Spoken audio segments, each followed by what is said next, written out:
What's up, everybody? Welcome back to Punch Drunk Nerd, the podcast where three friends, three amigos, three bambinos come together, talk about nerd shit. My name is Luis Gonzalez, and with me is Miguel Sanchez and Bull.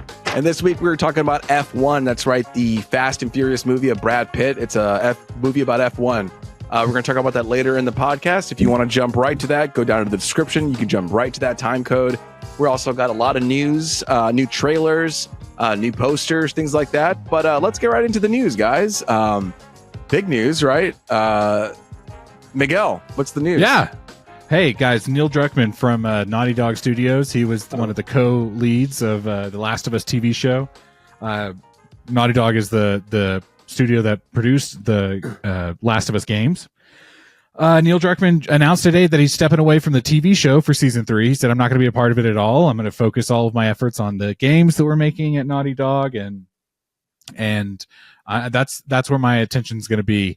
A lot of people, what I said right away was there's going to be people on both sides of this. Everyone's going to go, oh, thank God Neil Druckman's not a part of this show anymore. And then there's going to be people that go, the only reason the good episodes exist is because of Neil Druckman. Yeah. And that's exactly what the internet did today. Is it said, it sucks, it rocks. And that's exactly. So Craig Mazin is going to be like the full creative, like, showrunner of the whole thing. He was kind of the main director of a lot of episodes this last season. I think Neil Druckman is. I'm a Neil Druckman fan. I really, really loved The Last of Us Part 2 game, and if he, as the head of Naughty Dog, wants to devote his time and attention to that studio and the games that they're making, with the new one on the horizon, plus a potential maybe Last of Us Part 3. That's where I personally would love to see him be. I loved the game more than the show. And I did not feel any type of way about him leaving. I felt, okay, like, let's let them part their ways. What did you guys think? I felt like, is what I felt like. The fact that he's leaving and abandoning ship. The way that, this could be completely wrong because I don't know what's happening in his life. But it seemed like him and Craig, I guess, kind of had a rift. And you're right, like, Craig Mazin had a lot more involvement in the season, where as far as like directing and controlling goes compared to the first season. And, when the first season came out, and I heard the podcasts that come out after each episode that HBO does. And Craig Mazin is very outspoken. And I thought that was just like his personality, and Neil's a little bit more reserved. So when they're talking about the show, he's very like opinionated. And I was like, oh, well, that's just his personality.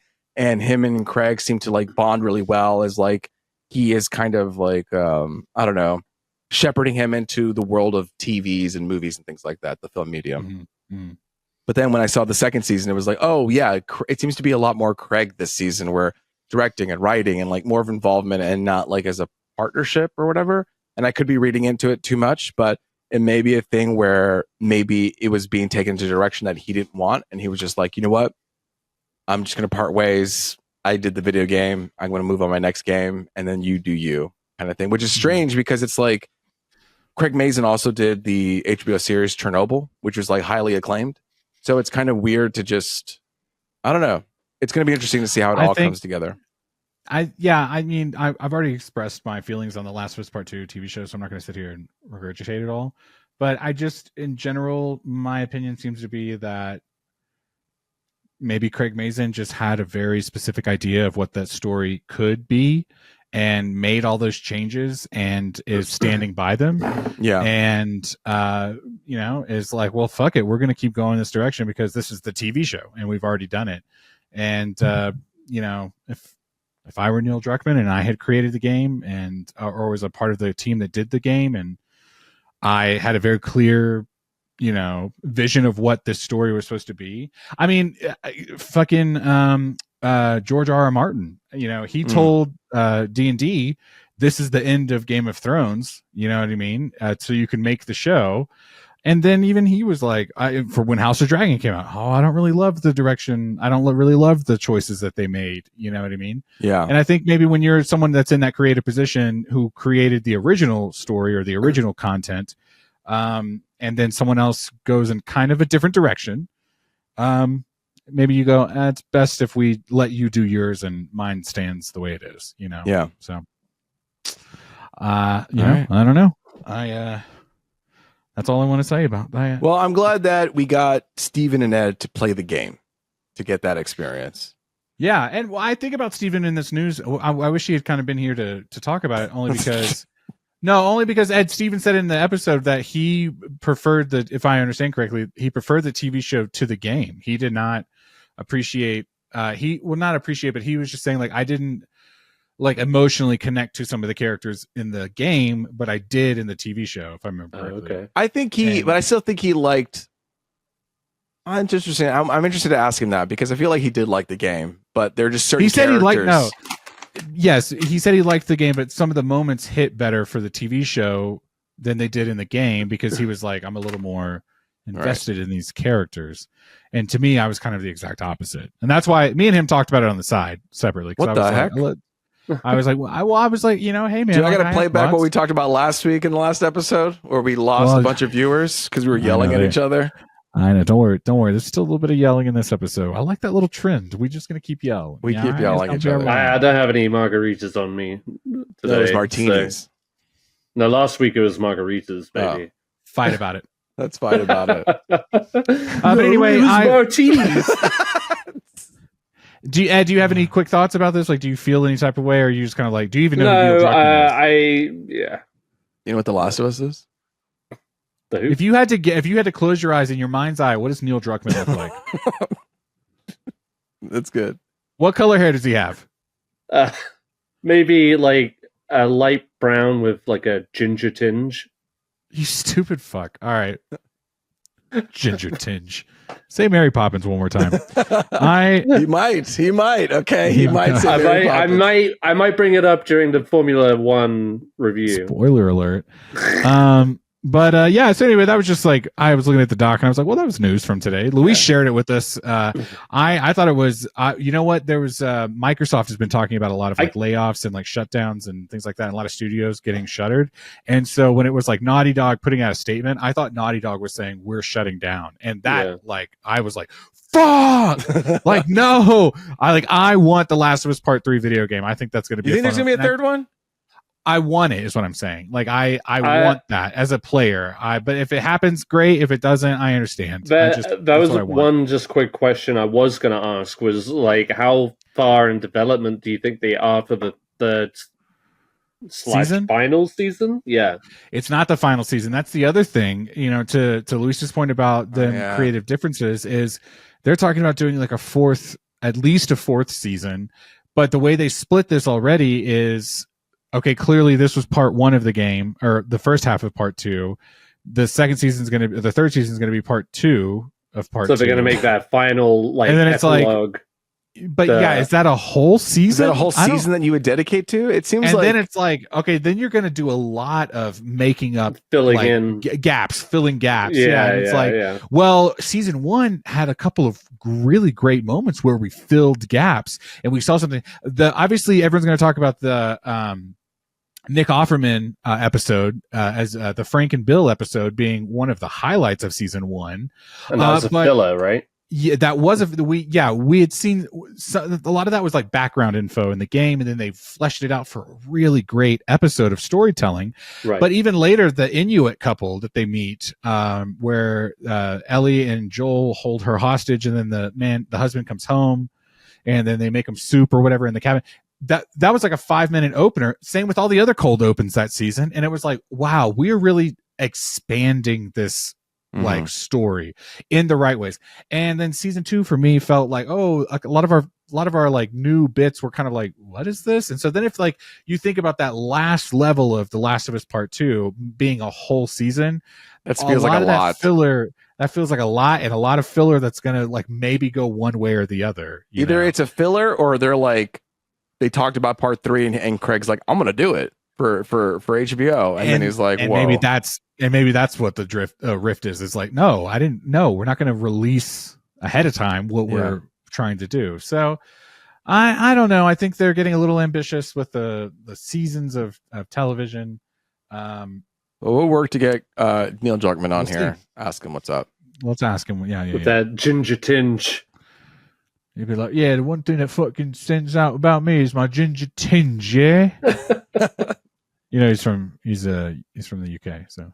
Speaking of a ginger tinge, they released a teaser poster for Christopher Nolan's upcoming Odyssey. And true to Christopher Nolan form, per the post I sent you guys and the posters that I included on our document, they're like a little burning ember in their in the posters. Yeah. Does Christopher Nolan. Does like every poster of his has like speckles of that ginger tinge. God. Is this the first time you're seeing that, Luis? Yes. Yeah.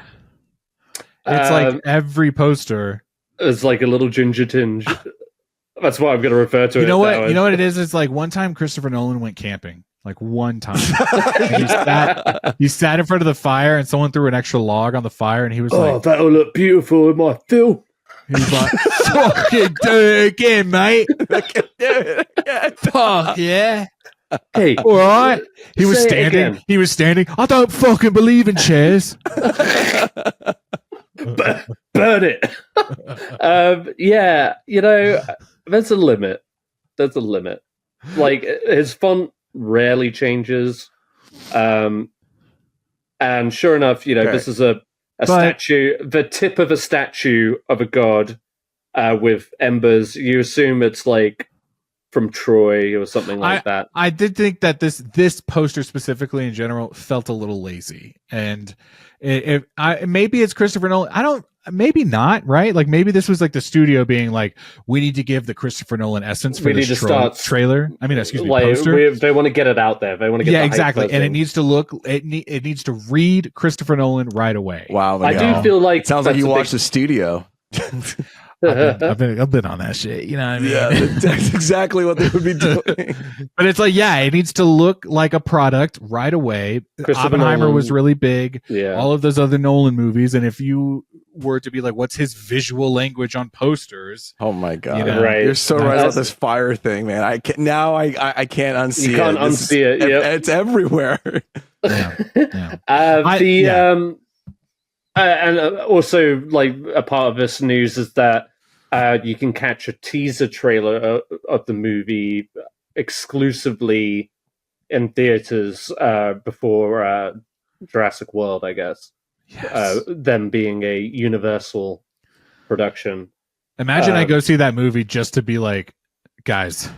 Hey, back in the early 2000s, that's what we were doing. We did that. We went to go see the Simpsons movie so we could Nolan. See the Dark Knight. You're teaser so trailer. Right. Yeah. Yes, and then what was it? That one was I Am Legend logo. Movie? Yes. Yeah. That was the very first time it was the teaser trailer for The Dark Knight. That was the very first time you ever heard Heath Ledger's Joker in voice. Yeah. And it was all voiceover. It was all voiceover teaser. The Mission Impossible. Oh, right. I remember that. For The Dark Knight. Yeah. And then I Am Legend, they showed like the opening of The Dark Knight. The Dark Knight, yeah. Was it Mission Impossible? That was for Rises. Oh. Because Ghost Protocol came out in 11. That's and Rises why came out in 2012. That's why I saw that movie then. That makes so much sense. Because we went to go say, for you. You couldn't understand it the entire time. Listen, anyway, I'm intrigued about this movie. I do want to see the teaser. Of course. I haven't seen it yet. Call me titillated. I want to, it's the new Christopher Nolan, The Odyssey. But yeah, I just thought it was a funny thing. And before like people actually started tying it together, I saw it as well. Okay, good. Yeah, that's good for you. Oh, good for you. All right, thank you, Christian Bale. Let's move on to trailers. Speaking of trailers, let's talk about trailers. We can't see the Christopher Nolan trailer, but we can have some sentimental value for the upcoming movie. You could tell it's title. Like it's late in Texas right now because Ed's like, let's move on. I'm scrambling. It's like, I'm tired. I'm ready to go to bed. Sentimental value. So what's that about? You said it, Miguel. Sentimental value. Love it. So this is coming from the director of the hit film The Worst Person in the World, Joachim Trier. and it's an intimate exploration of family memories and the reconciliatory power of art.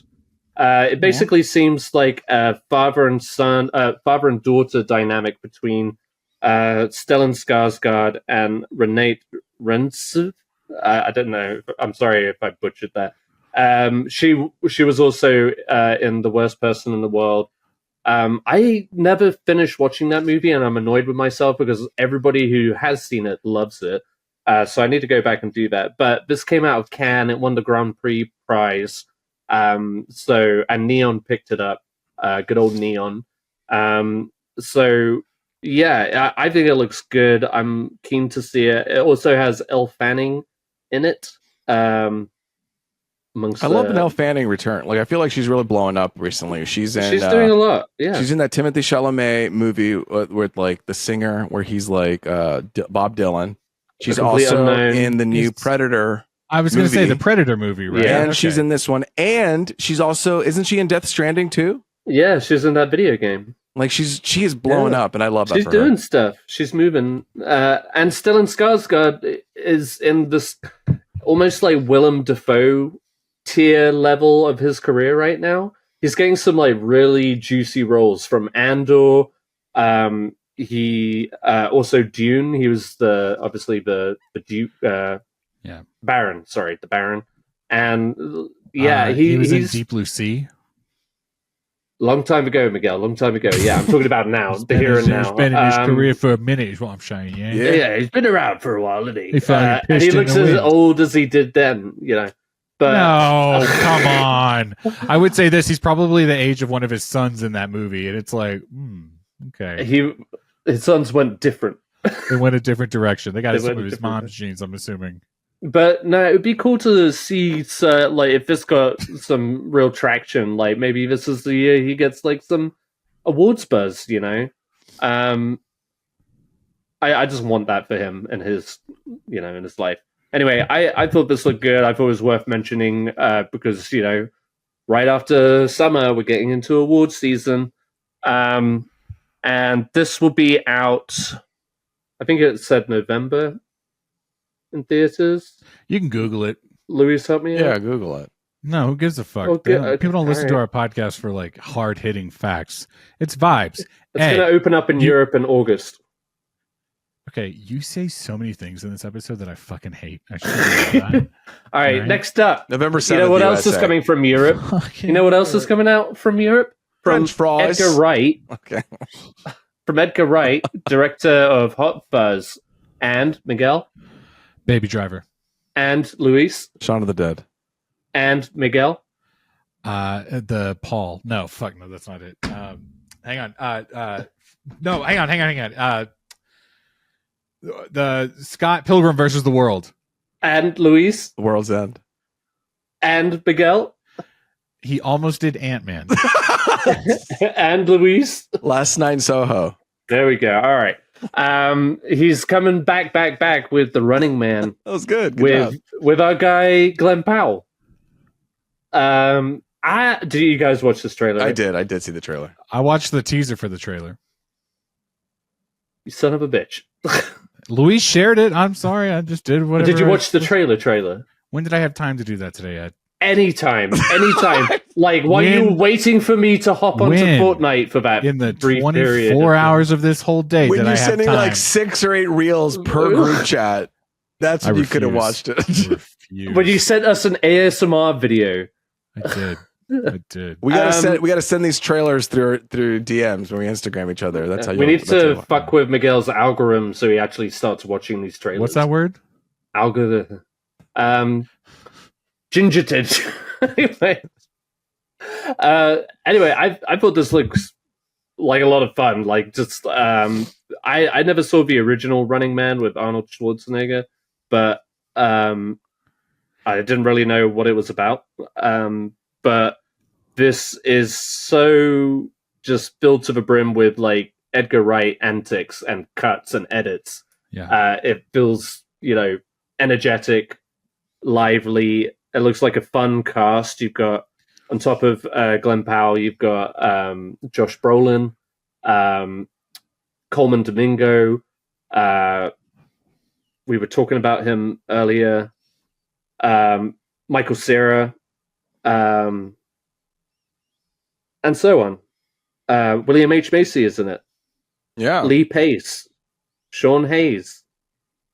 Stop Me Anytime. Jamie Lawson, who was in Sinners earlier this year. So yeah, it looked like a lot of fun. I don't know about you, Luis. Yeah, you know what? I think if I didn't know if this is an Edgar Wright movie, I guess I would feel differently. And I don't know if it's because he's trying to emulate like Hollywood movies, so it feels very much like a Hollywood like big blockbuster movie. I think I feel like I just trust Edgar, so I'm gonna go watch it. But it feels very fun, very bombastic, but it feels very like Hollywood-esque. And so I don't know if he's using that as like a artistic tool to tell a story, or if it's just like, you know, even the Hollywood font, system. Even like the title font is very just like Hollywood kind of thing. Yeah, absolutely. You know? But I'm looking, like you said, it's Edgar Wright. Like he always brings something to the table. So that comes out November 7th. What about in Europe? Oh, Miguel, you're funny. Ginger tinge. All right. Speaking of, we were talking about fun directors, Phil Lord and Christopher Miller, who also did a Marvel movie. Which one it was, I don't remember. Oh, they did the Spider-Verse movies, the right? Spider-Verse movies, yeah. There we go, idiot. The first two. Yeah. So they're back with Project Hail Mary with Ryan Gosling. Before I get into it, Miguel, did you watch this one? I did, but before we get into that, can I say one thing that you guys didn't ever respond to when I sent it to you? It was a few days ago now. What? Is I saw. Thank you for being. You seem like you're. Yeah, you Louis seem like you're actually locked in. Is the poster for this I'm movie? Just waiting for the bit. Project. It's not a bit. I'm being serious. Is the Project Hail Mary trailer? Poster. I looked at it and I was just like, this is the busiest fucking thing I've ever seen in my life. And I know that sounds silly, but I was just like, first off, my eyes could not find what I was supposed to look at. And it was like from the director of such and such and such and such an Academy Award nominee, Ryan Gosling. And then it was like Project Hail Mary, but it was like all these things sandwiched in between it. And I was just like, what am I looking at? And plus it was like, like the Bifrost in Thor or whatever, like, you know what I mean? Or look at that. Like it was just like, what am I looking at? What am I supposed to get from this? I kind of don't care now. But then someone sent me the trailer in an Instagram reel. Okay. And I watched it. Okay. And now we know what to do, Ed. Yeah, give me an Instagram reel. I'll watch that. Yeah, we've been fucking up. My bad. Don't send me the YouTube link, and don't ever send me the Reddit link. All right. But no, I thought if I could just keep talking for a quick minute, I thought the trailer looked fun. It feels like a Ryan Gosling like picture, you know. It's by the same guy who wrote The Martian, right? Yes, and it feels very much akin like to that story. And it's not it's not Ridley Scott directing this, but it just thank God. Like even at one point he's like doing like FaceTimes, you know what I mean, like video journals, and it's like, oh, okay, we're doing that, okay. And wouldn't you know it, it's very like quippy, kind of like the Matt Damon character in The Martian, and maybe that's the writing style from the book. And I just felt like it worked for The Martian, and I guess you can't really, I mean, like, you know what I mean? That's what happens, right? Like you find your groove and that's how you write or direct or whatever your creative craft is. But it just kind of felt like the B team version of that, which was already in a movie form, was a little generic. So I don't know. I was not super sold on this. There was a couple of fun lines. What's her name from Anatomy of a Fall? And also the other one she did that year, The Quiet Zone. What was that? The Zone of Interest. Interest. Sandra Hula. Obviously, I was intrigued by her, but what I thought was crazy, it was like everything was Ryan Gosling, right? Because it's an American audience. They're trying to pitch it to her. But it's like, I'm sorry, she was just like Oscar nominated twice in the same year. Like they didn't put her name in the caption.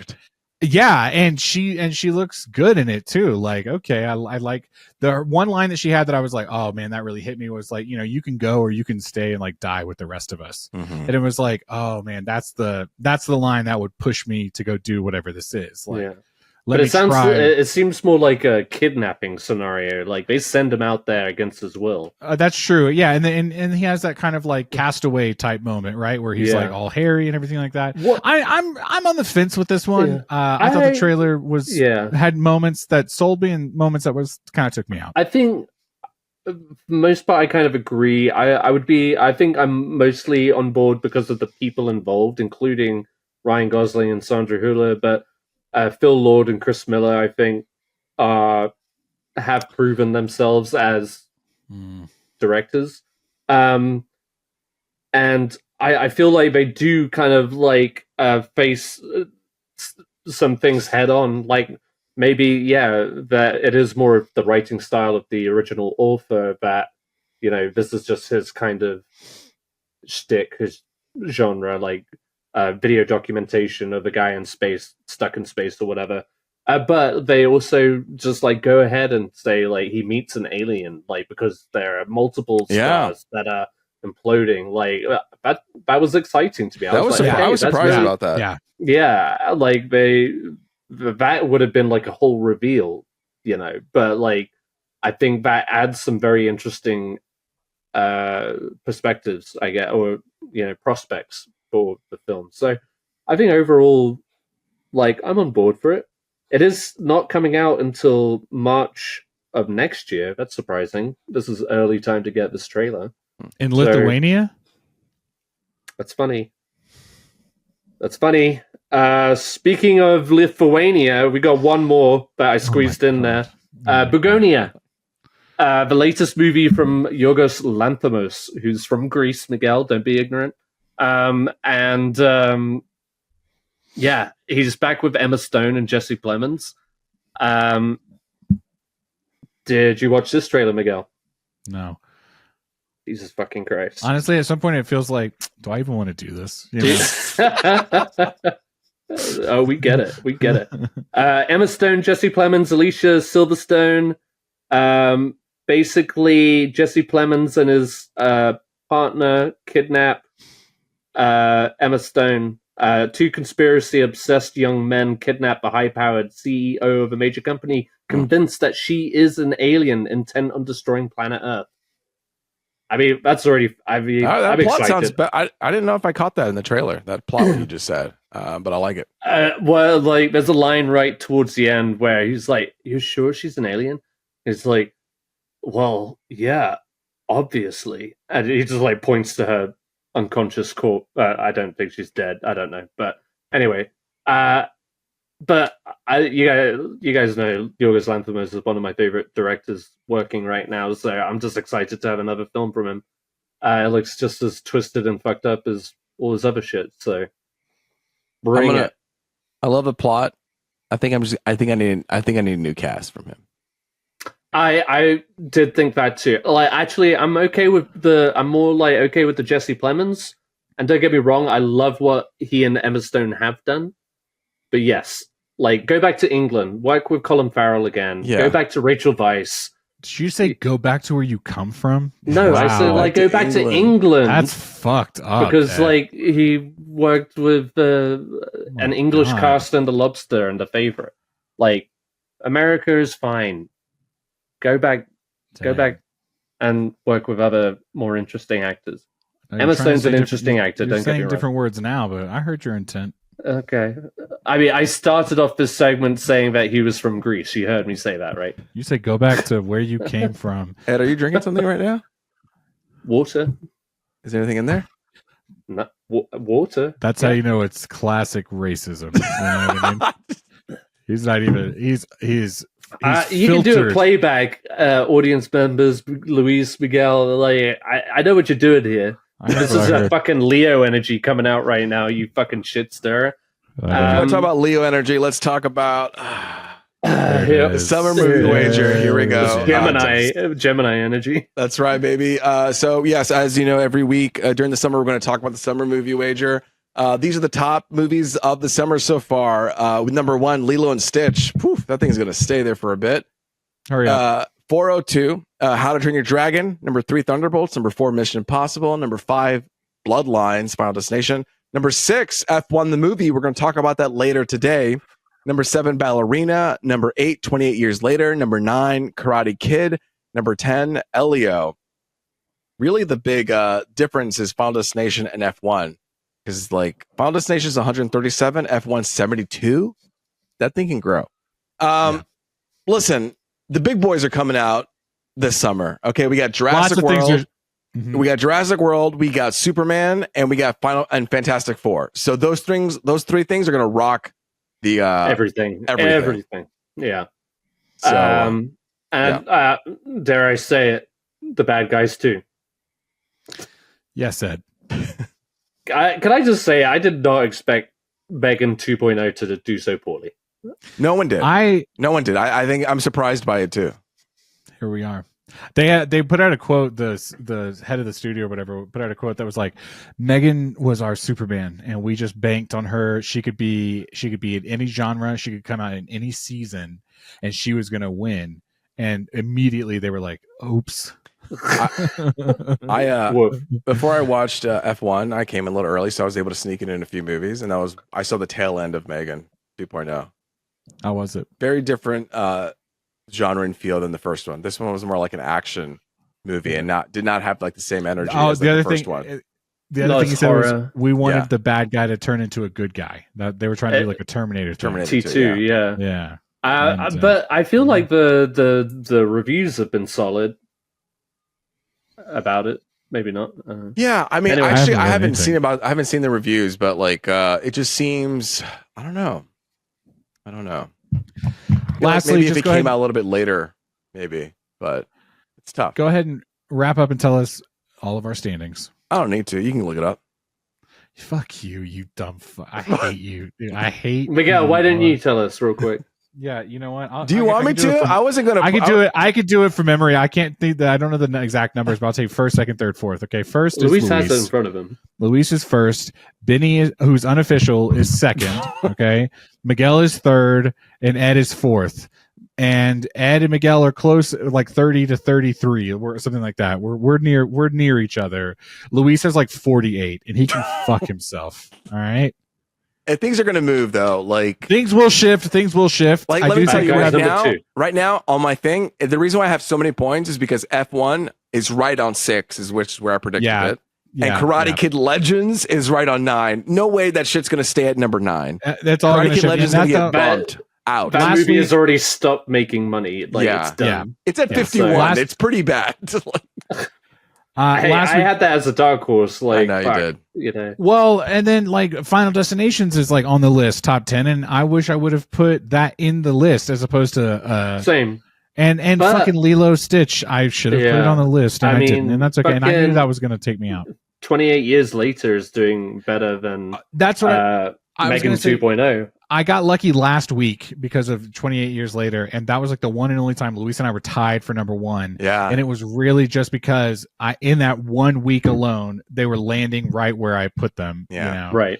But it's a treacherous game. This one, you know, it's but fickle. You know what? The numbers are fickle. I'm going to do it every year, and I don't care. Here we are. There you go. So tune in August where we'll see who's going to wear this belt. Season. I'm actually going to be in Europe in August. Really? Yeah, to go see that movie. Listen, what we're into, I'm not really into much. Are you guys into some stuff? You know, listen, I'm not into the summer standings, but I'll tell you what I am into.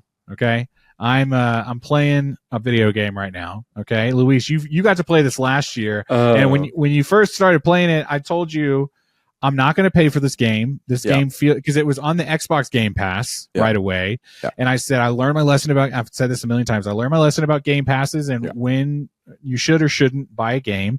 And this felt like a game that was going to breach the PlayStation Game Pass eventually. I'll tell you this. I don't think it did, but I did get it on a really good sale, which I think I talked about in one of the episodes previously. I got it and like 2 other pretty big games, all for like $30. Wow. And so I got like 3 games. This was like a really great price point for this game, and I kind of put it on the back burner. I recently re-downloaded it because I was like, you know what? I need something to break up the Fortnite, God of War. I'm trying to do Death Stranding. I was like, I just need something silly and fun.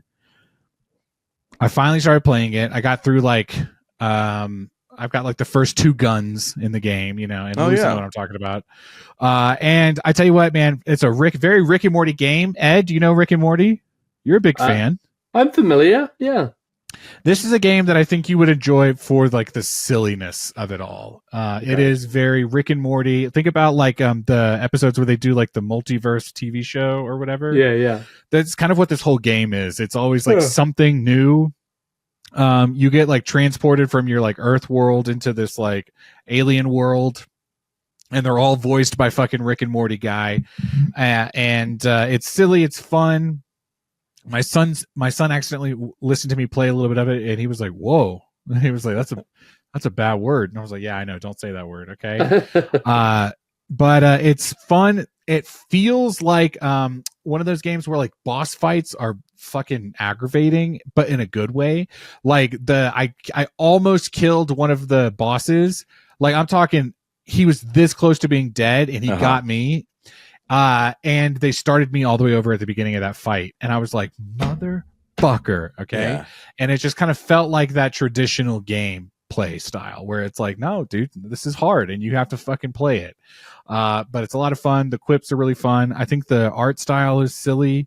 I like the when you like pop the little eyeballs out of the creatures, or they disintegrate, or you shoot them with the time thing. There's all these like fun elements. It's really tongue in cheek. Oh, this is just a puzzle. You know what I mean? It's like, it is a puzzle. I know how to do puzzles. You know what I mean?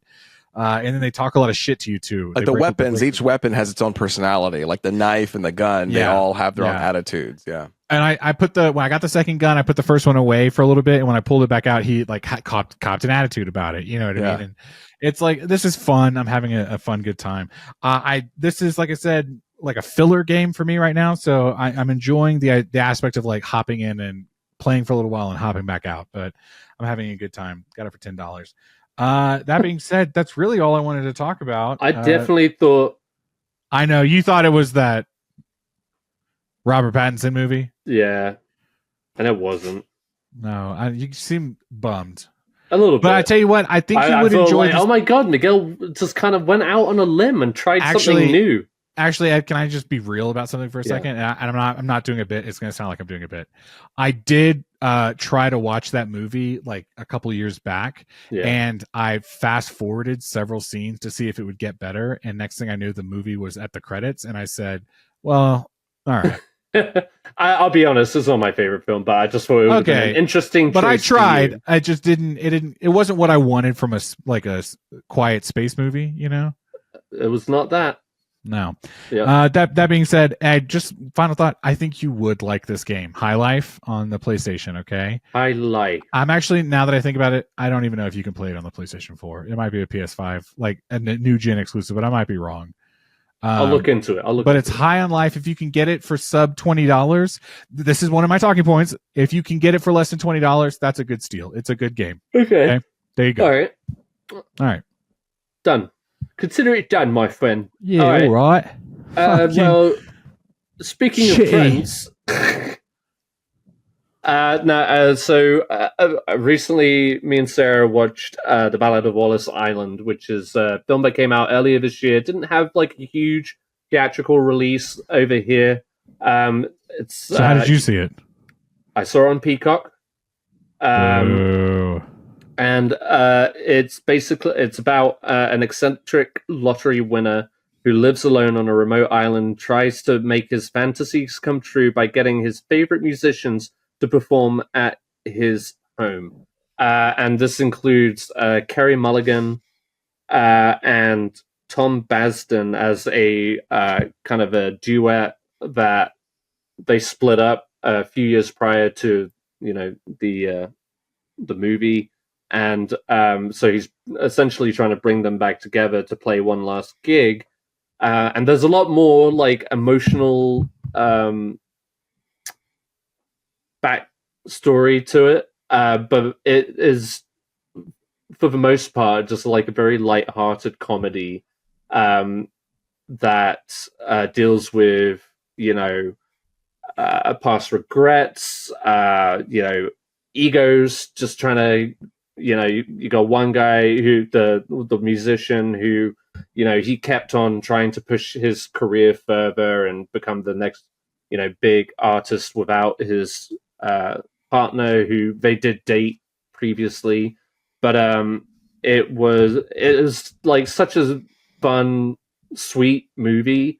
Not very long at all, like an hour and 30, I think. And like a good little date movie. Like if you guys are staying home, you just want to watch a movie together, like really just enjoyable all around. And then it has like a nice little elegant emotional punch at the end. But really, I think it was based on a short film done by the same guys that came out years before. They just fleshed it out a little bit more and added the Carey Mulligan character. But yeah, it's a lot of fun. It was on my radar, obviously, and it paid off. It was like really genuinely one of the better movies of the year so far. So I would take that for what it's worth. To these two, fuck all, right? Am I right? I only say you used words that I don't typically use when I talk about movies that I want to see, but I also think that it paints a picture of something. You immediately made it clear the type of movie. You said it was fun, you said it was sweet, you said it was elegant, and I was like, I could make fun of you for being like, oh, that's such an Ed movie, but at the same time, it's like you painted that pretty clearly of what that is, and it's like, oh, and an hour and a half. Okay, so you're like fun, sweet, elegant, hour and a half. Okay, now you're talking my language. All right. Yeah. Very happy-go-lucky funny. You like know what I mean? for me and Sarah, it was just like constant giggles. And there might be some familiar faces. If you watch Fleabag, the sister from Fleabag is in it. Oh, she's funny. It's like Fleabag. And like I said, Carey Mulligan. But yeah, no, it's good. It was a good film. Remember you said you were going to watch Fleabag? You were like in love with her after watching Indiana Jones. Did you ever get around that? You say in love like that happened and it's gone. Oh, God. This is like, if you're in love with her, this is like the show to watch. Fleabag is like, yeah. There's only like 6 episodes in season 1. Hey, baby, I'm watching the studio right now. Are you happy that I'm doing that? Okay. I'm sorry. I'd be happier if you watched Fleabag. But I'm doing something right now, and you be patient. When I eventually one day, guys. Well, that's never going to happen, Ed. It's not, and you just need to calm down, okay? Yeah, well, of course it should. Luis should fucking play Breath of the Wild because it's the greatest fucking Zelda game I've ever fucking seen. He's not going to do it though. I tried twice. And I tried. Did you try? I did. After all the walking, I was like, "What am I doing with my life?" And then I just turned it off. All right. Well, guys, that's what we're into. We're going to do our feature discussion coming up next. We got a special guest, and here we go.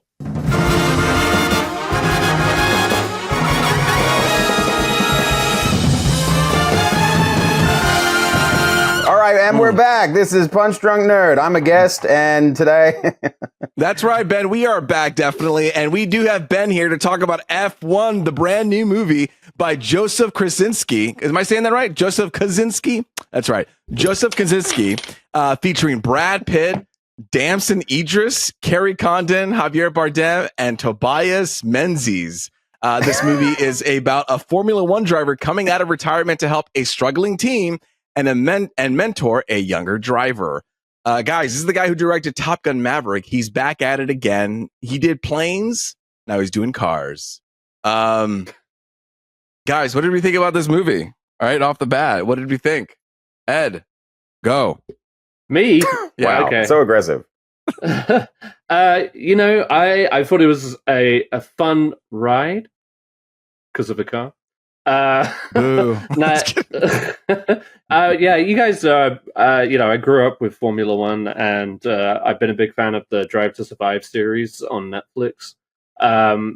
So I was curious of how this was going to turn out.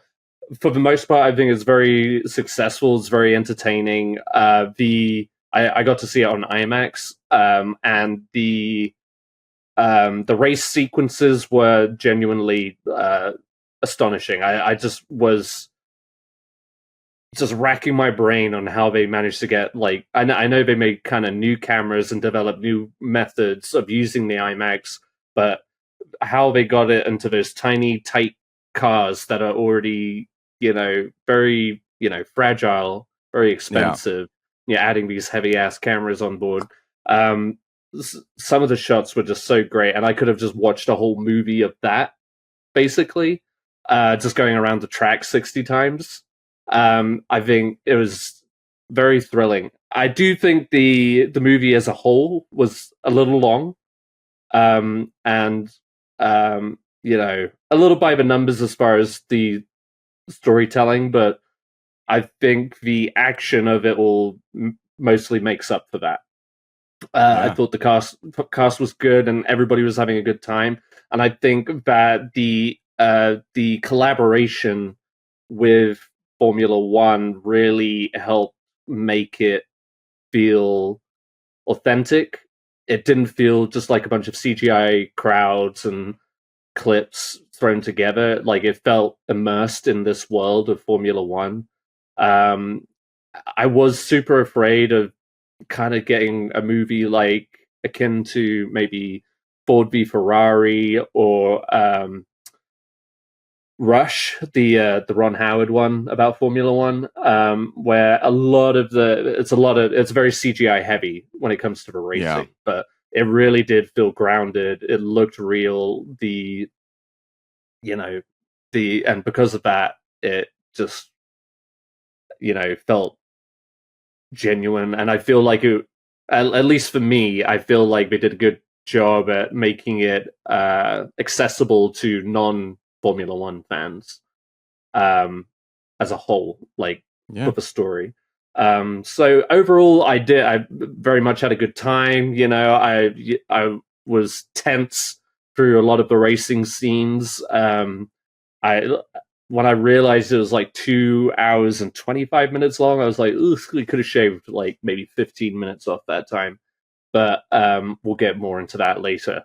So overall, I enjoyed it. It was a good time, really good experience on the IMAX. So I'd recommend that format unless somebody else has a better one. But yeah. Hell yeah. Ben, what did you think about F1? F1. Well, I think the one thing we know about Joseph Kosinski is he maybe makes the best feature film commercials than any other director. When you think about what he has done with his last two films, now Top Gun Maverick, now F1, I'm sure recruitment in the Air Force skyrocketed after Top Gun Maverick. I have no evidence to base that off except for the success of the film and how cool he made that look. And now when you use the brand's actual name, F1, in the title of your film, it sells itself. For me, I knew nothing about F1. Cargo fast, right? Cargo fast? Yeah, exactly. Cargo real fast. Why don't they keep just going fast all the time? Like, why just go fast all the time? Just go faster than the other guy. Yeah. Why is there ever traffic? Every car should just go, Yeah. Why are we just not all going at the same time? But I think all I know is cars go fast, cars are loud. That's all I know. And so what this movie did for me, I love the actual intense kind of film techniques they're using to capture in cockpit kind of views of the drivers, the technology, so they can actually swivel the camera and follow the action. That is what these movies that JK puts together. Let's just call him JK, not Rowling. That's problematic. Or Simmons. Well, no, is he still problematic? It doesn't matter. Whiplash. Well, he was just playing himself. Problematic, but don't mix them up. Have some respect. But I think Top Gun Maverick is maybe a perfect action film. This was very close for me, but there were some elements that let it down. I do agree with Ed. I do feel it was a bit long, but it felt long. That's the problem. Top Gun Maverick's also very long, but the pace but it feels tight. Exactly. The moments, the beats, the character bits, they all feel very tight and yet fully invested. This one did drag its feet along in some of those character moments. Not enough to make it a bad film. I still think it's an excellent film, but I think it could have used some tweaks here and there. So just off the bat, immediately, I'm a huge fan of F1, and I cannot wait to see it again. Ben asked me this question after I watched it. He was like, which one do you like, Top Gun or F1? And I was like, man, it's really hard to decide which one. But to be honest, I am in love with this movie. I love this movie so much. I can't stop thinking about this movie. It definitely makes me want to watch F1. And I just think it's so cool. It's so sleek. The music it's that classic Hans Zimmer where I'm playing the soundtrack over and over and over again. I mean, Hans is hands down creates scores where I just play the album from beginning to end, and this is like one of them. The acting is just so cool and natural. I love the editing on this thing, and it actually has one of my favorite edits, like top 5 of all time. So I want to talk about that later as well. And then there's like no CG. There's basically like Ed said, there's no CG. Everything feels lived in. There's no audience. They didn't create audiences in the background. That was all real. The racing was real. You know, they probably reskinned some things, but man, this is just like cool. Like this is a cool, sleek movie. Everything from the cold open when that F1 logo, or when the what's it called? Sony Pictures Presents or whatever it was, when the credits hit after like, I was like, damn, this is coming in. And then it's like a wide shot and it goes to a profile of the car and that whole sequence. I loved it. Also, Apple is going to murder you for saying Sony Pictures. Oh yeah, that was my bad. No, but it just looks, like I said, it looks really cool. What was the thing I was going to say? I know you guys argue about the pacing. For me, when you said that earlier, you're like, oh yeah, there's some pacing issues, and I watched it.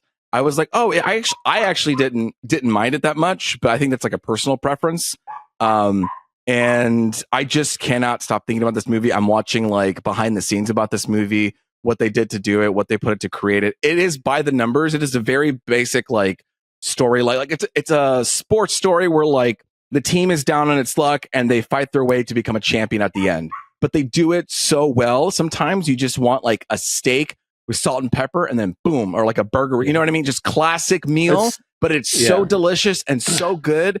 And the way that it's framed, like this guy puts the camera wherever the fuck he wants. You know, up in the sky, hanging on the balcony, in the car, looking at the wheel. Like it's in impossible places.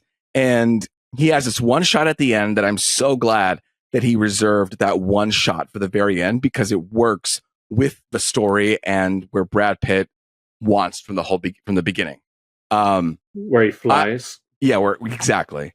I brought Ben in because I needed him to be the balance of this podcast. Because I was going to come in just praising this movie, and I will.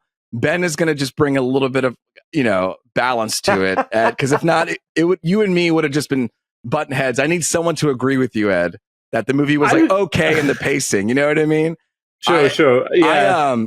I feel like I'm sounding like a curmudgeon as I do, but no, I feel like you were saying it is like that classic cheeseburger.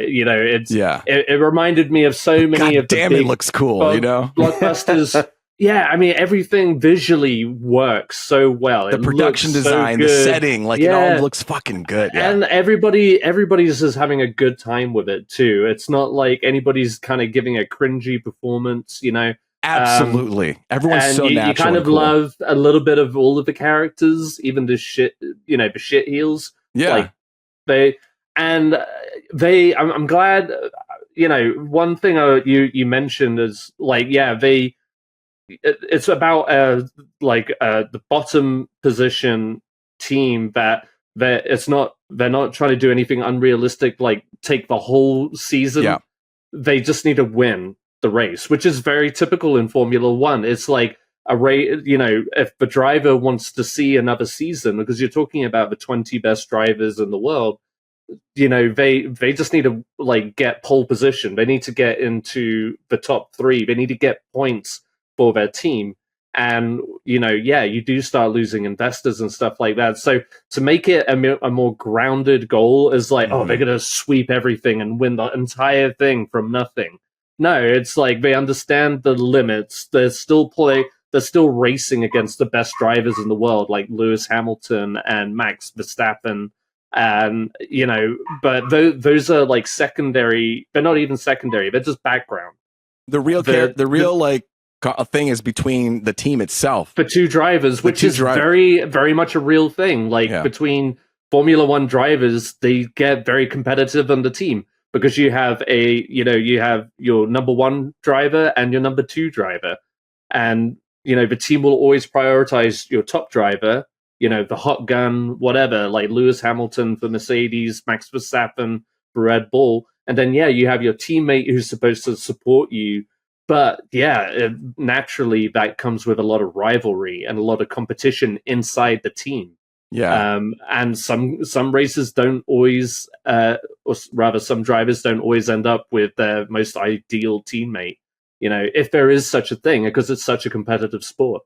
And furthermore, they didn't try and sugarcoat it. Like these are people who have been brought up to think that they are the best in the world, and they're definitely treated like that. And it's a lot of like kids these days. The like drivers are coming in from like 18 years old to maybe 20, 23 or something. They're very young. So you're talking about like basically a whole sport made of like these bratty kids. And so it's funny to see that juxtaposition of Brad Pitt coming in, but then also dealing with his own brat, Yeah. And it's not trying to, like I said, it's not trying to sugarcoat. Everybody's a bit of an asshole in this sport. That's like, there's no sugarcoating that. So I appreciated that level of sincerity and authenticity. But yeah, just like maybe some of the story beats just dragged on. I think there was like maybe one too many montages. At one point I heard, you guys know that like Team America song, it's time to like, I gotta work out now, so it's time to have a montage. Like that's what I heard in my head while I was watching it, and I was thinking I shouldn't be hearing that in my head while I was watching that. Like, but it was just instantly triggered, and maybe the Hans Zimmer music didn't help that fact, but it maybe just like a little tighter. You know what it needed, Luis? And because you're talking about the editing, and I looked up who the editor was, and I realized like, oh, Eddie Hamilton was busy doing Mission Impossible, but Eddie Hamilton was his editor in Top Gun. Right. So it would have been cool to see what Eddie Hamilton would have done with this. I'm not saying the editing was bad, and I'm curious to hear, more on that. But yeah, I thought there would maybe just some things that could have been. And I think that could be like outside of a editor too, where like a director can come in and decide the pacing of certain things, where editor will provide, and then the director will be like, no, can you add this? Can you shrink this? So the director still has an oversight of it. And as I was looking to, I was curious about the editors, and one of the editors actually worked on Top Gun Maverick. So I think it was helpful to have somebody who was in that camp earlier to kind of suss through all that footage that was, and like in Top Gun Maverick, there's just thousands of hours of them flying. And they were like, okay, we're going to put the cameras here and you're going to fly and you're going to come back in a couple minutes, hours, and we're just going to see what we got. Where they're like, some stuff was out of focus. Sometimes they didn't film it, but it was like hours and hours and hours. And this one, they were able to control the focus. They were able to man the cameras. They had 4 cameras on each car. I was telling these guys, like, they literally, they worked with Mercedes to build this special F1 car. I think it was in an F2 body. And all they had was the cameras from Top Gun. They shrunk it down to a third. They talked to Sony and they're like, listen, we just need the sensor and the lens. And they literally put it right like here or here. And all the other components were wired into the car. So to get to like the ports, you had to open up the side of the car to like plug things in because they were just that incredibly tiny. And I just love the innovation. And hear these stories. Ed, you were sharing this on the podcast. Like they went to a course and they were like, okay, you have 15 minutes to film your three scenes. And they pre-orchestrated it all before they even got there. They rehearsed it before they even got there, and they had to show the FIA, which is the F1 people, hey, look, we can get in and out in 15 minutes. Here, we're going to show you the plan. And they showed them the plan, and they did it. And you can feel it, like, because there's nothing about it. What I love about this director is it feels lived in, you know? Yeah. Even from that first, oh, man. And I love that. It's almost like guerrilla filmmaking. Yeah. You know? Yeah. Just like they're just immersing everything within the environment and just letting it unfold. That's why you get so many like cameos, you know, without realizing that it's actually a cameo, you know. It's like, no, this is just like a genuine crowd that the sport draws, you know. Yeah, it's pretty incredible that they turned an F1 car into a camera itself. You know, you've put all the compartments into the body. That means the vehicle is the camera, which like, are they, just like next time you need to borrow a camera, just drive in the F1 Mercedes. It's like, the camera's in it. You just point the car at what you want to shoot. It does a great job. And Brad Pitt was driving too, like him and another person. It was great. Now, I think you painted me a little more on the negative side than I might actually, because I still give this like a 4.5 out of 5. Like that's that's pretty good. I actually a solid 4. I would say I don't fault the editing, because I think the editing when it comes to the racing stuff is sensational. Like the way they've cut everything makes sense. You kind of are really aware of the layout of where they are, even if you're not exactly sure on the track.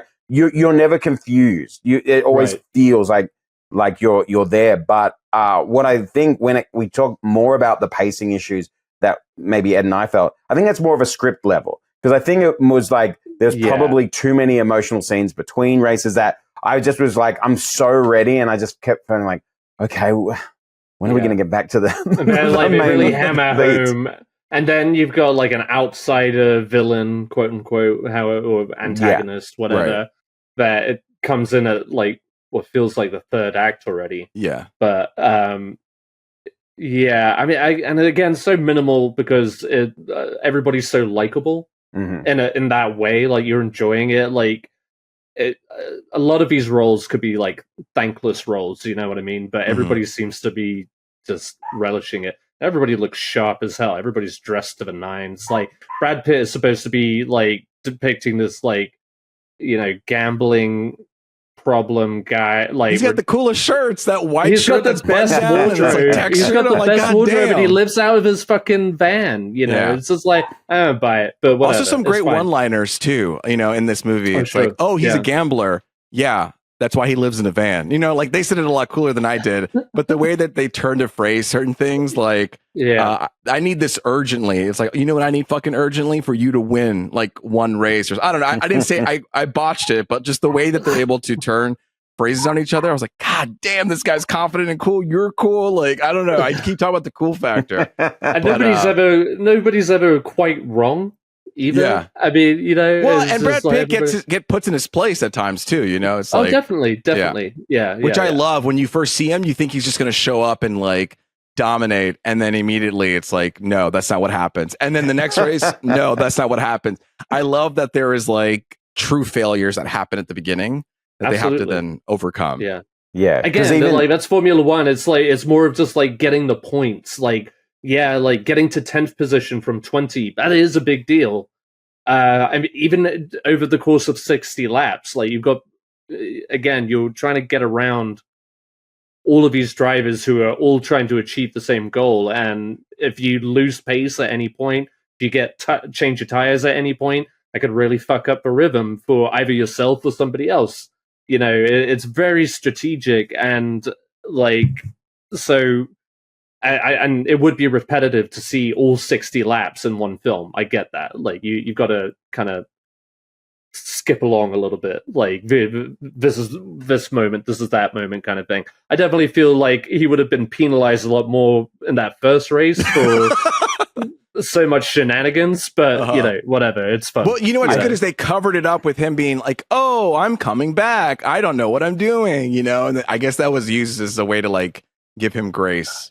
You know, and I think what this movie does so well is communicate the sport of F1 to somebody who has no idea, and that's because like That's me. It is a sports movie, right? It's all train, setback, improvement, drama, climax. So it is a sports movie. It's got that sports formula. But until we get to the final race, none of the other drivers really make a difference. Everything is background character because they're battling, internal politics. They're battling their own car. The car's not fast enough. How do we make the car fast enough? Then they have to translate strategy, actual strategies. Well, we don't have a fast car, but we can still win somehow. That is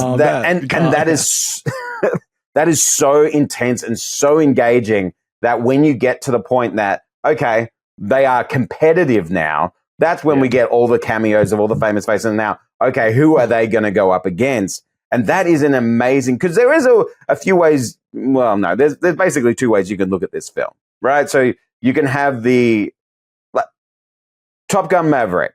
That is a hamburger and fries, movie. You're getting the love story. You're getting the dad movie. You're getting, this old guy who teaches young guys, and they come together and they win the day. And this is that. This is the exact same thing, but it's still such a delicious hamburger. Yeah. But if you and that's why I was balancing, my optimism with my cynicism, because I'm okay, well, we're treading the same beats with Maverick.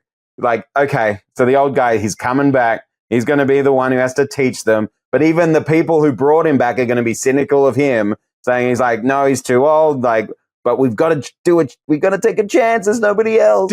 Did Tom Cruise, I feel like Brad Pitt was his character was put down a lot. Was Tom Cruise's character put down a lot? I forget. In Top Gun Maverick. Was he remember at first before they realized that he was their commander, or whatever, they were using the old timer shtick. Yeah, and because he was actually punished, so he gets sent to the school because he took the flight out. So they send him back. And then the John Hamm lieutenant character. We don't need to go through every plot. I guess I just feel like Brad Pitt's character, he was not a badass the whole time. Even when we got to Las Vegas, you know what I mean? There was a lot of moments where he was not at the top of his game compared to Tom Cruise, maybe. I don't know. And then even Tom Cruise in Maverick, he hit all of his marks whenever he went out and did that shit. Right. He kept showing up to the younglings being exactly. Yo. He's boom, boom, boom. I killed all the records. But, I think they were, I think that was a big part of his character's thing, because he's been doing so much other kinds of racing, and Formula One is such a specific kind. I think that was a gradual process too. And obviously, they showed in his first test run, he wasn't even up to the mark, though his time was better. Yeah. But he still managed to wreck the fucking car, which, there goes. That took me by surprise. I was no. I know, yeah, exactly.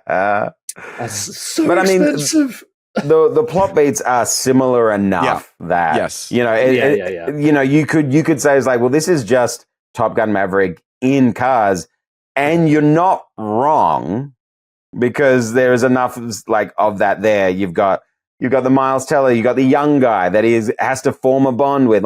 It's all there.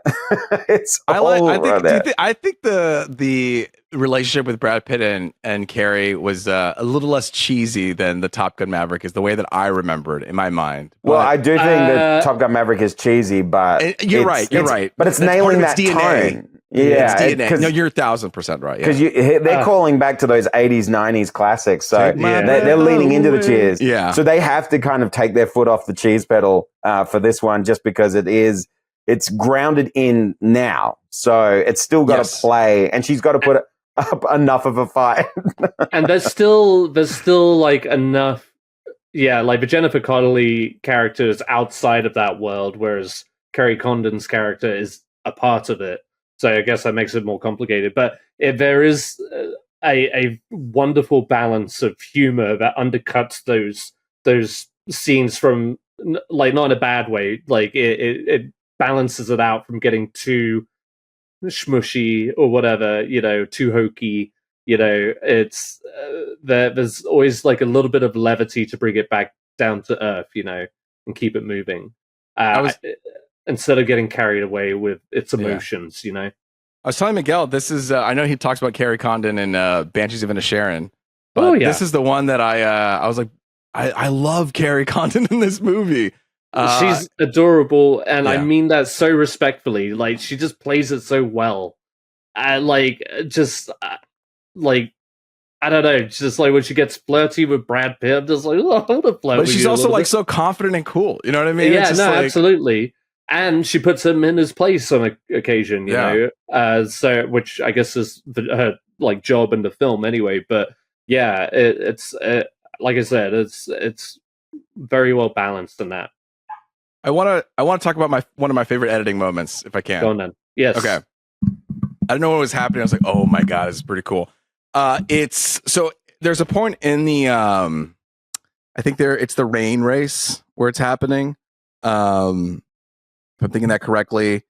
Anyway, there's a moment where what's his name really has like the eye of the tiger, and he's like really just like ready to face off against Brad Pitt. JP's like really trying to go off against him, and it's really just them two, and you have the split screen. Yes. Right? And it's them versus each other. And that's the whole thing in this movie. It's like this whole movie is about unity and uniting, coming together as a team. That's like one of the many themes of part of this movie, but that's one of them. And so they start out with a split screen. I'm like, oh, that's pretty cool. But then when we get to the final race, there's a moment when they're driving and the camera's like this, where it is right now with me. And they have their hands and then they're doing this. Ed, watch me. Yeah. They're doing this. The hand goes over and then it switches to the other character, JP.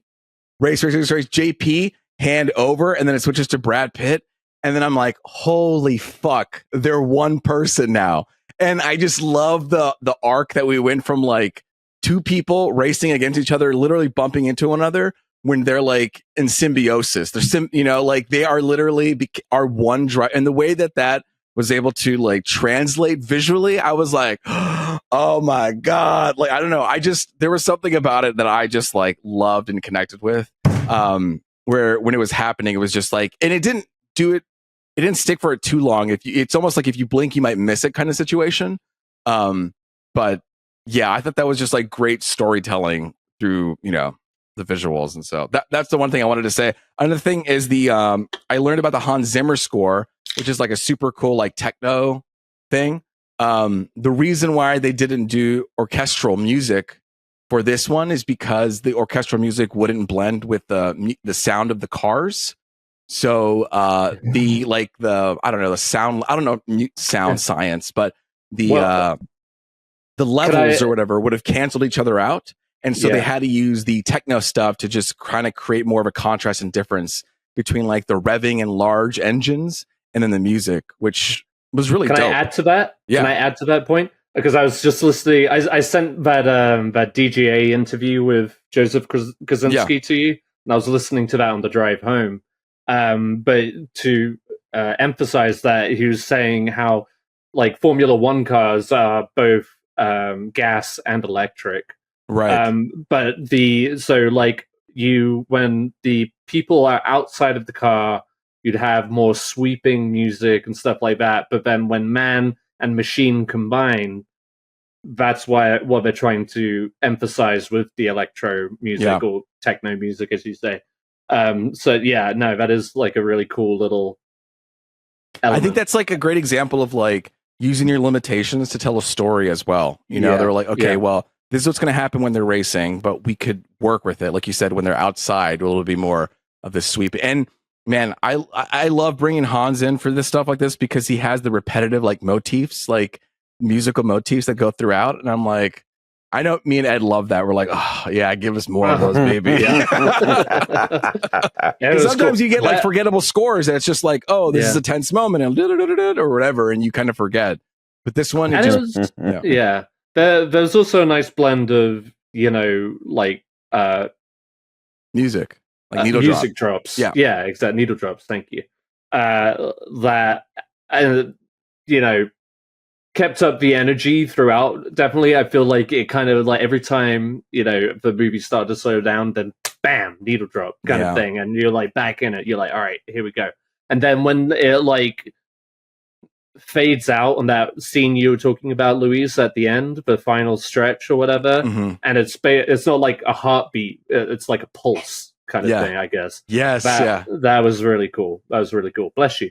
But yeah. You know what? Another thing about the music too is okay. Well, we all know my opinion about Mission Impossible 2. But Hans Zimmer did the theme music for that Mission Impossible song, but then Limp Bizkit took that song and made it into a song too. You know how that happened? Well, in this movie, the same thing happens where Hans Zimmer has an F1 theme song, and then they Doja Cat and Don Toliver took that beat and then made a song out of it.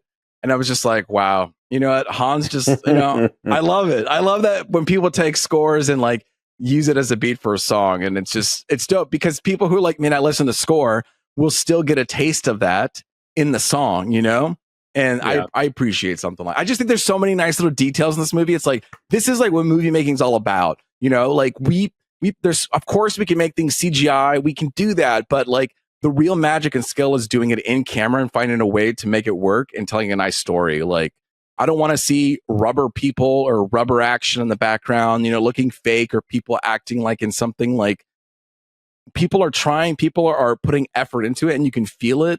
And you're right, Ben. Like, this guy's great at selling commercials. And I mean, fuck yeah. So, I'm ready to watch.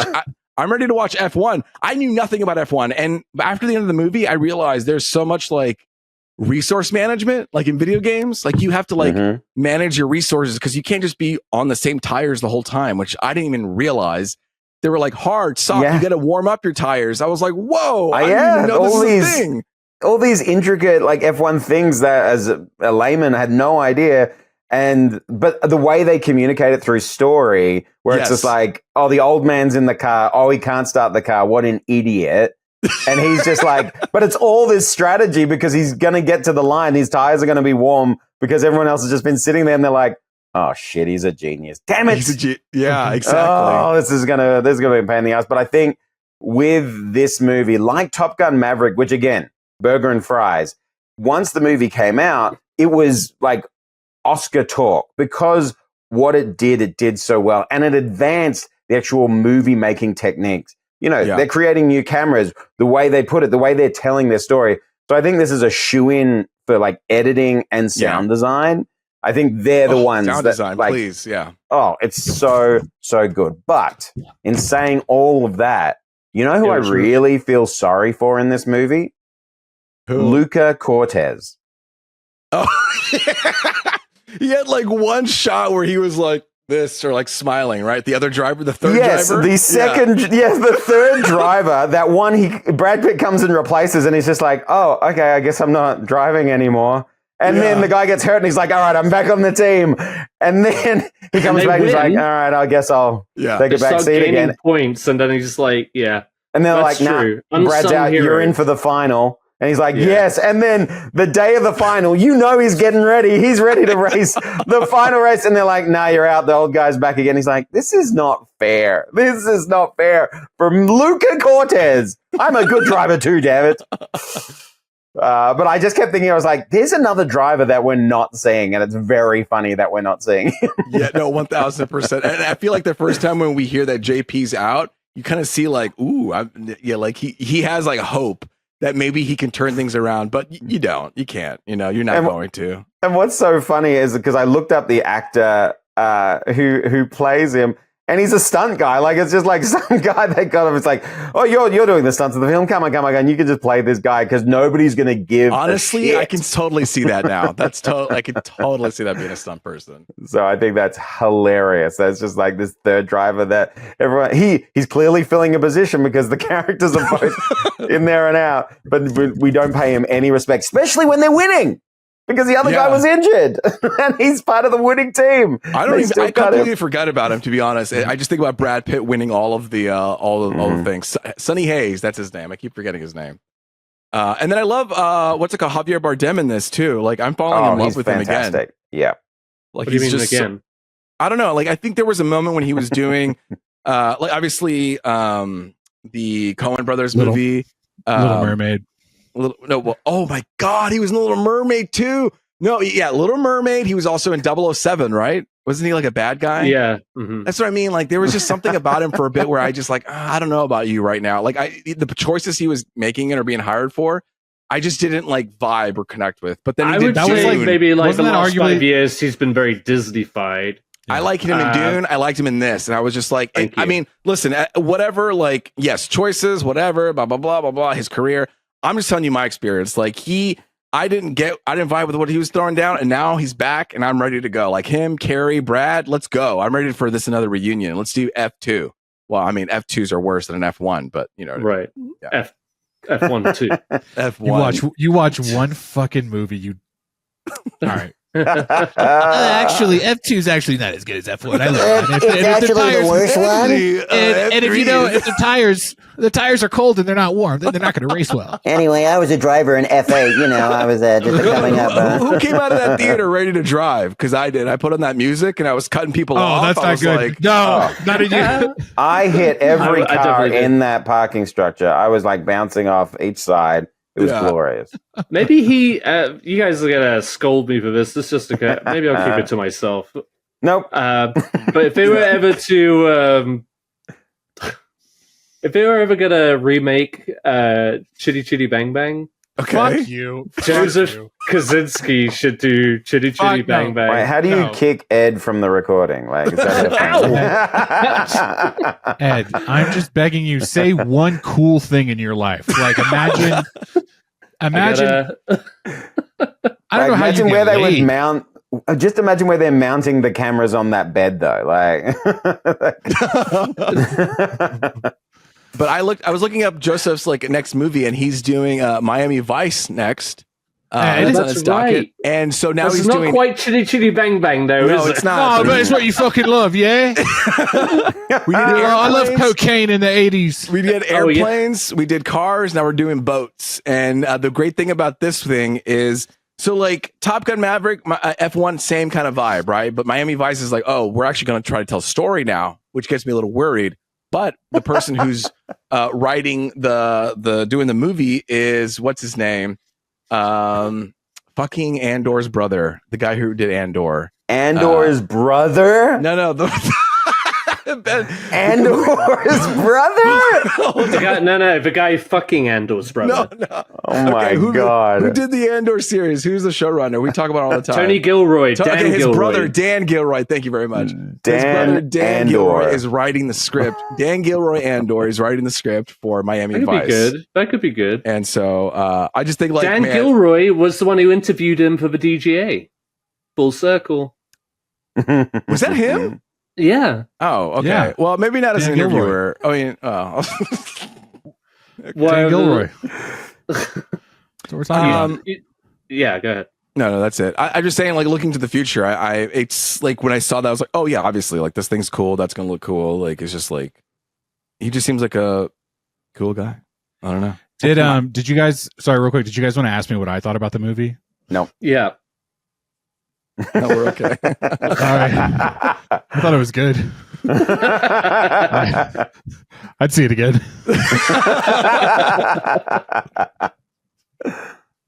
I think it is. He did direct Tron Legacy and Oblivion. So that was his not first great movies. Tron Legacy was his first movie, and Ben brought up a good point, right? Like he was brought in more like a hired gun for that movie. Yeah. And which explains everything. And I think he's just like, I don't like the scripts, but I can make it look pretty. Right. Which I think true. that's what it is. It's it like look good. When he started getting past those movies and he was like, no, now that I'm like an established director, I have a little bit more of a say of how things should be. And he got to play the actual role of a director and not just be like a studio puppet. Right. Miguel, do you know that commercial Ben, the Gears of War Mad World trailer? Yeah. So David Fincher was supposed to actually direct that commercial, but then he got Zodiac, and then he was like, I can't do that, so let me throw my buddy here, Joseph Kosinski, to do it. And the guy who did what's it called? This movie did, that trailer. I figured, I'd try to connect it to you somehow. No, that was good. This movie and then that trailer. That's the cutting edge news. That's good. I mean, he also directed the Taco Bell commercial with the nacho fries. With a dog? Oh. No, it's Web of Fries, Taco Bell. Is he really? Yeah. Listen, we don't make money in Hollywood, all right? We gotta do do what you gotta do. Work. Gotta give it Taco Bell money. Yeah. Remember that bear guy? The bear won, the guy who won like an Emmy. He was like, yeah, I'm broke. So he's like doing side work. Miguel, what were you gonna say? I was going to say, Ed just finished texting me on the side here. We were just having a very small conversation because you guys were doing a lot of talking, and I know I didn't have a lot to contribute. But Ed did text me on the side, and he was like, I wish there was more Ed Sheeran. You were talking about Hans Zimmer, but he said, more Ed Sheeran. Give me more Ed. There's not enough Ed in anything, I want to point out. I want to ask, truly, when that song came on, were you guys like, this is not the vibe, or did it fit the vibe? I didn't even know that was Ed Sheeran in the first place. But the song itself, though, what did you think? I thought it was fine. It just felt, you guys remember at the end of Avatar: The Way of Water, and you guys looked at each other and you're like, "Is that The Weeknd?" Oh,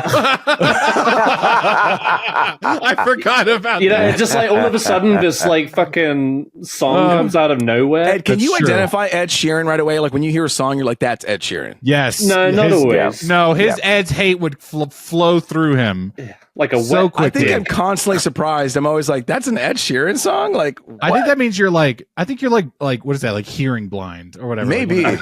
To music. Hearing blind, like, you mean deaf? No, it's like a step before death, Yeah. It's like stupid hearing. Yeah, like Ariana's song "In the Club" is pretty good. I'm in the club. Yeah, but Ed Sheeran, he's in this. It's at the very end. He's in this. No, yeah, he's in it. His voice is in it. It's at the very end of the movie. Ed didn't like it. He plays Luca Cortez. You'd never know. You never see the guy. Never know. I personally, I like that song. I was just like, all right, we're driving off into the sunset. This is good. Written by John Mayer. I'll take it. I would have much. It's a Mayer. Can I say it's a movie about F1? I do wish, I appreciate. Yeah, okay, he fucking flies off like Mary Poppins, but I've fixed this family and now I've got to move on and go fix a fucking dune buggy. But he's not out here fixing things. He's doing his own thing. He's like, I accomplished that. Now I'm racing somewhere else. Fixing or solving a problem, filling a hole, whatever. I bet I would have much rather let it be a love letter to the actual sport you made a movie about and go drive around a track on an F1. But he's passing it. He's passing the torch to the youngling. Okay, so let's watch the young one drive around the track. Nah, that's okay. All right. No, I agree with Ed. Because we just floated off over to the ocean. I'm just like, okay, Ed Sheeran's playing. This is still about characters, all right? We got to focus on the character. Brad Pitt. Nah. Sonny But the thing is, Poppins leaves. When Mary Poppins fucking leaves, you don't see her. Why are we you talking see about the Mary family. Poppins in this thing? Stop talking Because that's about exactly what this movie was. Mary Poppins. Chitty chitty bang bang. Hold on. Okay. Brad Pitt's not a Mary Poppins character in this. He didn't come here to save anybody. He did this. He said, why? He says, it's not about the money. He's doing this again so that he can have that one moment where he feels free. No, I know that's literally what they said in the movie, but his character. That's why the climax at the end was the floating camera. He, in fact, was fighting the team and he was being egotistical where he was like, I'm not moving out of here until you put my soft tires on. He was racing the movie, Louis. He was racing the amateur. You don't have to go through all the points. I'm just saying, his character comes in like fucking Mary Poppins. But Mary Poppins wanted to help the family. He did it. Exactly. He wanted to be selfish. He was kind of fixing the family. He was fixing the team. He was fixing the team, Louise. He helped the young guys see the errors of his way. It took him a while to get there, though. Remember, he was like, all right, tell me about the kid. Yeah, and tell me about the car. Mary Poppins came in right away trying to help the family. Yeah, but she did it in a way that made it seem like she wasn't.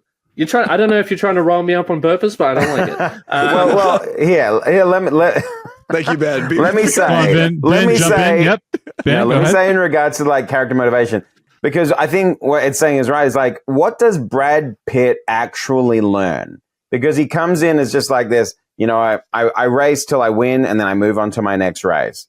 And sure, like there's like, oh, he understands some characters, but in the end, he still bails to go and continue on that path that he was doing, in which he was clearly living a fairly miserable life. Like he was losing a lot of money, and then he leaves. And like Mary Poppins. Look, I'm not going to battle Mary Poppins in this. He looks back and gives them a little nod and a wink, and he's going to come back. His umbrella.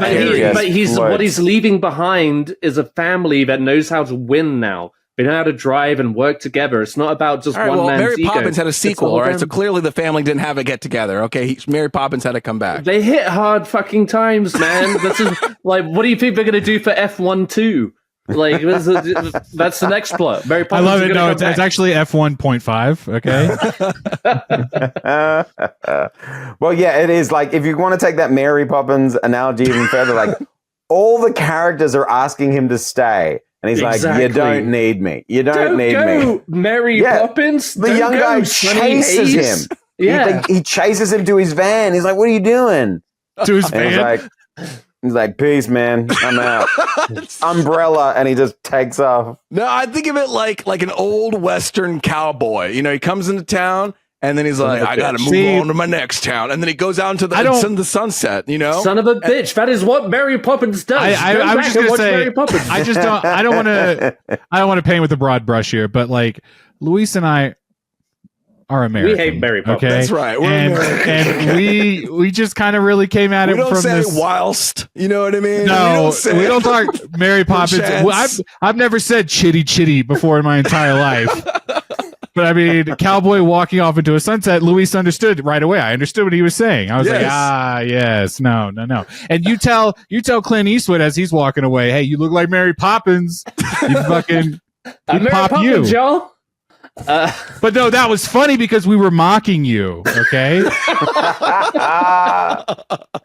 Thanks for having me, guys. This has been a fun episode. Yeah. All right. I'm done. Do you think anyone from F1 at the end, and why the fuck is he on the dunes? Get him back on the track. We spent a lot of money naming this after our sport. What the fuck is he doing in a buggy? Yeah, right? This cheap ass shit. But the Ed Sheeran song was fine. All right, yeah, I forgot. Yeah, that's it. My 4-year-old, I put it on in the car. My 4-year-old was like this. He's like, and then he comes out and was like, yeah, this is what I'm talking about. And I'm like, what the hell are you saying? I mean, the song is literally called Drive, right? Mm-hmm. Yeah. And he was my son is all for it. Are you criticizing a child right now, Ed? At this taste? No, I'm criticizing Ed Sheeran. The song is called Drive. Cool. Okay, the movie was called Drive. I'm sorry, Ryan Gosling. Sorry, it's lame. Okay, I'm sorry. The gear is called Drive. Sorry, it sucks that my car moves. Shut up, Ed. Should have been called Mary Poppins, obviously. Say Mary Poppins one more time, Ed. Okay, thank you, Ben. Any last comments before you fly away, Ben, in your umbrella? Yeah, so I saw Jurassic World Rebirth today. I just gave you a full other review. You and Miguel can review that. I'm not watching that movie. Dude, next. Dude, I'm not going to get into it, but woof. I've got notes. As my last thought, because you're about to go, I won't make you talk about it too much, but I made a promise to myself after Jurassic World. What was the second one? Not Fallen Dominion. Kingdom. Fallen Kingdom. I saw that movie in theaters, and I turned to my wife as the credits rolled, and I said, "We will never see a Jurassic World movie in theaters again." Wow. And we didn't with Dominion, but now the fact that Chris Pratt's not in this movie, I assume. Yeah, sure. I don't know. Sure, now I kind of want to see this one. I like Scarlett Johansson. You know what I mean? But I don't know if I can bring myself to the theater for this one. I'll just say it poses one question that I don't think it satisfyingly answers by the end, which is, why does this movie exist? And by the end, I'm not sure. I still don't know why it exists. Does it set itself up for a sequel? I don't think it sets itself up to be like, let alone another one. Like I'm just watching it, I'm like, This feels like just somebody's fucking brain fart, and then somebody the credits gave them don't even money. roll. It just says leave the theater. Please. Yeah, please like Marvel will be like, oh, you know, fucking Star-Lord will return. It's like, you can go. That's all it just says. You can leave. You can go now. Don't You bother. got your money. It's fine. But don't worry, I got the popcorn tin, so I'll never forget that movie. Oh, So, you did? Thank God. it's a pretty nice 10. It's a Oh, pretty nice okay. All right. Well, thank you, Ben. We'll catch you on the next one. Thank you guys. if you're Check out lucky. F1. It's now in theaters. Of course. Of course. Girls! All right, guys. Well, thank you so much for listening to Punch Drunk Nerd. That was me. Ben, we had in our podcast. It's been me, Luis Gonzalez. With me has been Miguel Sanchez. And Dad Bull. And until next time, later, Gators. Bye, Mary Poppins. This is like the sober I've ever been on the podcast. And